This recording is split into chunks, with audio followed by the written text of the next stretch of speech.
I now give the floor to Ms. Karam. One early morning, a young father was having a walk with his children in the quiet of his village.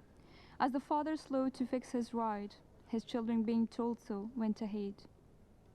Not a few moments went by when a horrific sound shook their fragile little hearts beating in pace. As they rushed back to their father, as when they saw him in pieces and what's left of him on fire, they hurried to put off the fire of what was left of their beloved guardian, and then they rushed to gather his pieces. Suhaila, only 2, and Wajidullah, 4, are yet to realize they are the victims of a drone strike. And a few short miles away from this scene, there was an orphanage where I visited the orphans of the age of war, most of them victims of suicide bombing attacks. A scene that has forever changed my life. When I heard one, Ruina, voicing for the rest, with her words cracking everyone's heart in the room, speaking of her miseries. Another, Zohra, only 9, lost her father in a rogue suicide bombing attack in Kabul. That was the moment they each lost not only a parent, but their future.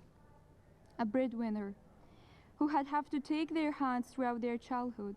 Now eyes filled with tears, one cried out the words, "How can I think of the future? I just don't want to pedal on the streets all my childhood." Bismillahir Rahmanir Rahim. Your Excellency, Madam President, distinguished delegates, ladies and gentlemen. I'm privileged to address the United Nations Security Council in the capacity of the Afghan Youth Representative to the United Nations. The events that mark the beginning of my speech are not recounts from the last century, nor from the medieval age. This humanitarian catastrophe is the reality of our age. And for this, we all will be judged by history, as the history judged those before us. For the injustice that we allow, for the silence that we chose, are we still deluded we will be forgiven? These are rare sins for many people in this world, but we are living this reality. Over 100 people are killed or wounded on a daily basis in my country. They have families. It's hard to explain what they feel and go through when they see dead bodies of their beloved ones. Civilians, in particular youth and children, became witnesses and victims that are often being caught in the increasingly ruthless violence carried out by the warring parties. Ladies and gentlemen, this war has crushed hopes, destroyed dreams, and perished innocent lives. But amidst this chaos, we the Afghan youth commend the 2250 resolution of this very council, which has bestowed upon me the privilege and the responsibility to deliver the genuine messages and share the concerns of the Afghan youth, mindful of the enormous challenges of our moment and history. I applaud the efforts of Afghans for Progressive Thinking Organization and the German Embassy in Kabul, which has, in collaboration with the United Nations, availed this remarkable opportunity to the Afghan youth. Ladies and gentlemen, violence across Afghanistan underscores the urgency of ending the conflict through a negotiated settlement. This war is an imposition upon the Afghan people, the product of a great game, and we are dragged into it by no will of our own, and we are made its primary victims. 18 years of ground and aerial operations have not succeeded in bringing an end to the conflict. We want a peace that is balanced and sustained to prevent crises like these from ever happening again. Ladies and gentlemen, we meet at a time when Afghanistan is in a critical but highly uncertain situation. The ongoing peace process, presidential elections, and the possible foreign troops withdrawal are going hand in hand to define the fate and future of our country, at a time when Afghans are deeply frustrated and weary of the continued violence. This isn't just a war on terrorism anymore. This is now a war against innocent civilians that want nothing but peace. And the most heartful cries you will hear from an Afghan victim of the suffering of this calamity will be, "Stop the war. Cease the killings. The Afghan villages aren't a threat to anyone." Afghanistan is one of the most youthful countries in the world. 63% of our country's population is under 25 years old. Therefore, the greatest price of this conflict is not paid by politicians and battlefield elites. It's paid by the Afghan children and Afghan youth. Violent conflict have plagued our country for decades, and this exposure to violence and uncertainty has shaped the lives of Afghan youth. So I'm here for them, because this is their United Nations also, and my generation trusted that the truth alone will guarantee international action. Madam President, the message I delivered today on behalf of Afghanistan's younger generation is one of hope. But at this critical moment in time, this hope is overtaken by fear. The fear of being excluded, the fear of being forgotten and sacrificed. Over the past 2 months, I bolstered my efforts to reach out to as many young people as I could. I've been to several universities, academic institutions, orphanage, and community groups. I've started an online survey, initiated an hashtag on social media with the name of Afghan Youth Call. I met young people from almost all provinces of Afghanistan and National Youth Assembly for Peace, and traveled outside Kabul province and organized roundtable discussions. Mile after mile that I traveled, door after door that I knocked, community after community that I conversed with, all I found was a shared craving for peace.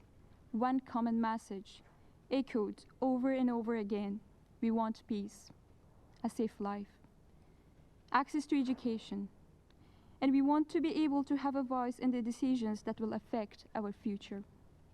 Reconciliation and peace is right now the highest priority in Afghanistan, and the key to ensuring reconciliation is sustainable is ensuring that Afghan youth voices from both sides of the conflict are considered in the peace process.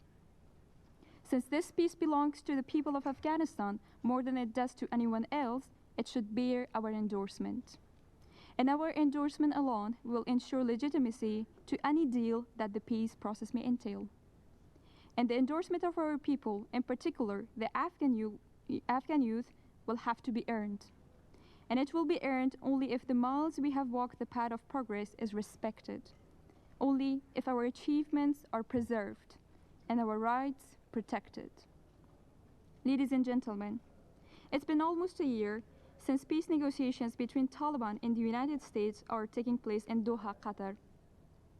The Afghan youth want a transparent and watchful mechanism that protect their rights and achievements in any possible peace deal. Because in the place that we stand today comes after so much efforts and sacrifices. In this crucial moment of our history, we want the untiring and sincere efforts of the United Nations Security Council to play an active role and become the guarantor of our rights in the peace agreement. My people, my fellow Afghan youth want you to commit to peace. They want an end for suicide bombing attacks, airstrikes, and night raids now. And we believe that the future will be forged by deeds, not simply words. Speeches alone will not solve our problems.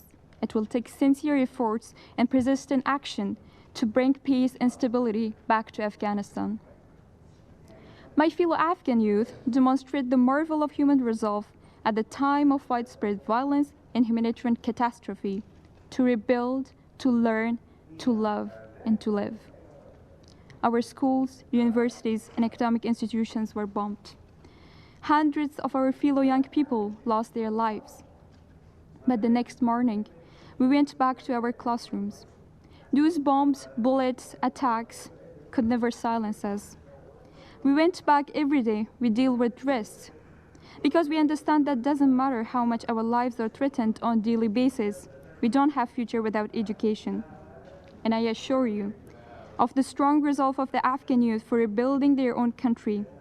They are driven to build their country under fire if they must. They will continue to attend their schools under bombs if they must.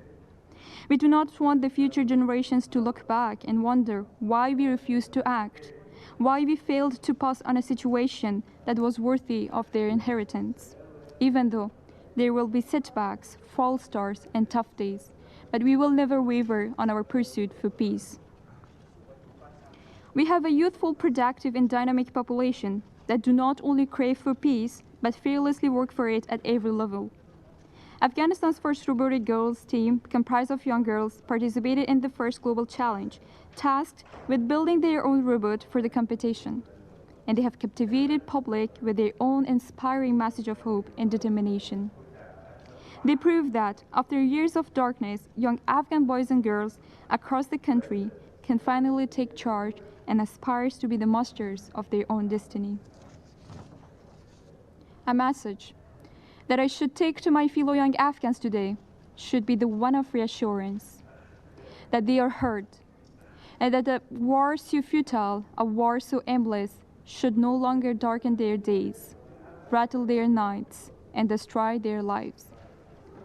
If the humanity is to prevail the ill will of few, then it must be here and now that I get a commitment from the international community, from this very council, a resounding confirmation that yes, we stand for the human rights, that yes, every innocent life matters, that yes, we are at an age where the humanity will prevail all else. It is here I should take your commitment to push forward with the peace process with the primary objective of preserving human dignity, of ending this infamous humanitarian catastrophe, as these are the values that must supersede, not national interests. Let me put forward four pillars that I believe are fundamental to the future we want for the Afghan youth and upcoming generations. The need for the United Nations Security Council to play a proactive role in the Afghan peace process, preservation of our rights and achievements in any possible peace agreement guaranteed by the United Nations Security Council, an immediate end to the ongoing violence and countrywide ceasefire, and the substantive inclusion of all Afghan youth, including young Taliban, in the peace process. We, the Afghan youth, are committed to build a society of coexistence, peace, and tolerance. We stand together with youth from all across the globe to advance the cause of humanity. Let us build a peaceful and prosperous world together. So with the commitment in my generation's will for bringing a positive change, I call on the global community to join and support us in building a future that my generation so richly deserves. Thank you very much.